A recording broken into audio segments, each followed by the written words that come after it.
He's world-renowned, and now Dr. Pruett joins us right now. Share with everyone what you do at Yale University. I'm a teacher of young pediatricians and child psychiatrists, trying to get them to really focus on the importance of the early years, and that's when I stumbled on the issue of how badly we are under-appreciating men in the lives of those children. I learned from the children not to do it. Well, that certainly is interesting, and I'd like to share with you that I was abandoned by my father when I was only 4 years old. When you hear me say that, or other men in their lives about their dads, what do you think? Well, it's a very common situation. There are an awful lot of families in America in which dads are not very engaged. My thoughts first go to how the child feels about it and thinks about it, because most of us feel like we'd like to know our dad, we'd like to be close to him, because we sense that he would bring us things that mom wouldn't, and that would be true. That's part of what the science now tells us. Doesn't mean that you are damaged because you don't have one. A lot of moms go to the trouble to bring men into the lives of those children to help them feel what that father hunger is like when you actually are able to do something about it by being close to another figure in your life. The next thought I have is, how's the mom doing with all of that? Because that can make her feel pretty far behind the eight ball. She's likely to have a little less money, a little less support. But once again, when the community steps up and the families step up, there's no reason to assume that things can't go well for both of them over time.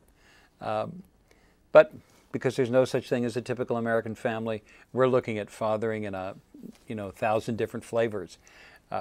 What our science has begun to show us, though, Con, is that when a father is present in the lives of his children, that a lot of things go differently for that child.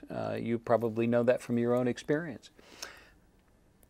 86% of today's dads say they want to be more engaged with their children than their fathers were with them. That's a big change. That's happened in the last 2 generations.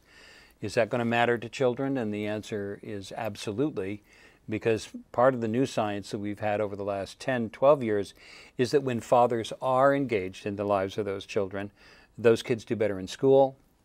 They have stronger language skills. Who knew? Because men don't talk much, right? They're better problem solvers. And they're less aggressive. There are things that when you're engaged with your dad, you learn about the interaction between the needs of the world and your own abilities that you don't learn when he's not there. This is not to say that mothers have been messing this up. They obviously haven't been for thousands of years. But it does mean that a child who has an engaged dad in his life is likely to have more of a safety net under him, and things are likely to go better for him. So we've got this to look at also from another direction, which is that when the fathers are involved, they're changed as well. It's not just the children. Their lifespan is longer, they're less risk-taking, they have fewer accidents, fewer suicides, so it's a win-win for them. We also know that the father is undergoing physiologic changes in his own body. He's got different hormones floating around. His brain is responding to the needs of the child.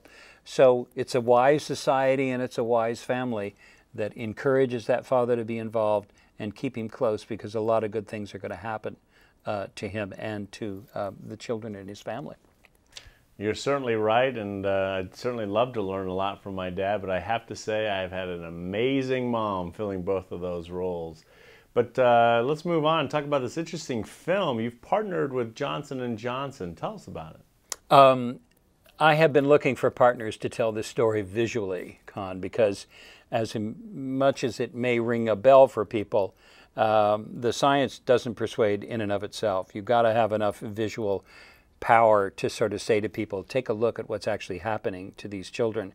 Remember, they're the ones that don't underestimate how important the guy is. Well, Johnson & Johnson gets that too, and we were partners around the making of this film. 3 distinctly different families that are bringing children and their needs into the lives of the fathers and supporting them. And the visualization of that, of those relationships, the obligations the fathers feel, And the look on the mother's faces when they watch what's happening between the fathers and the children is enough to change the rest of your Father's Days, because it shows you this isn't just important to the children, it's important to everybody. Because we've got an awful lot of stresses in our society today, and we can increase the resilience of these children's lives by having positively engaged dads. So let's work as a society, let's work as families, let's work as individuals and as communities to make that easier on him to do and easier on the mom to support him to do it. One of the things moms often feel they've got to do is make sure he does it the right way, which is her way. That drives him off, makes him feel criticized. So moms, encouragement trumps criticism. I want you to make sure that you embrace the complexity the guy brings. And thirdly, don't underestimate how in love the child is with that father, no matter how much he may be disappointing you at the time. He has a place in the life of your children. Well, Doctor, I want to thank you for the vision for this film. I know I'm going to see it for sure. I know it'll touch me and make me more aware. But before we go, what advice do you give to someone like myself that wants to break the trend of having bad dads in our life? You know, the way to kind of reverse that trend, Con, is to really think consciously about it and just not go down the same road that you started on. Stop for a moment. Pick a partner that's going to help you either to repair that deficit, and talk about your dreams. Talk about what you want to do with this child that's different than was done to you. Put it on the table. Don't just assume other people can read your minds about it.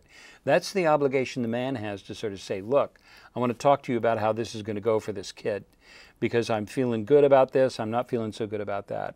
Take it as a real important challenge. Get conscious about it, intentional. Get information about it. This video's got some wonderful information about it. Fatherhood.org, Fatherhood.org has some wonderful information about fathering in positive ways. And the book that my wife and I wrote together called Partnership Parenting has a lot of good interactive material to help you think differently about how you might want to do this positively rather than live out another negative cycle in your own life. I certainly appreciate you sharing those resources. More importantly, thank you for your vision and believing in our families and the role of a dad. Thanks so much. Thanks for the chance to talk, Con.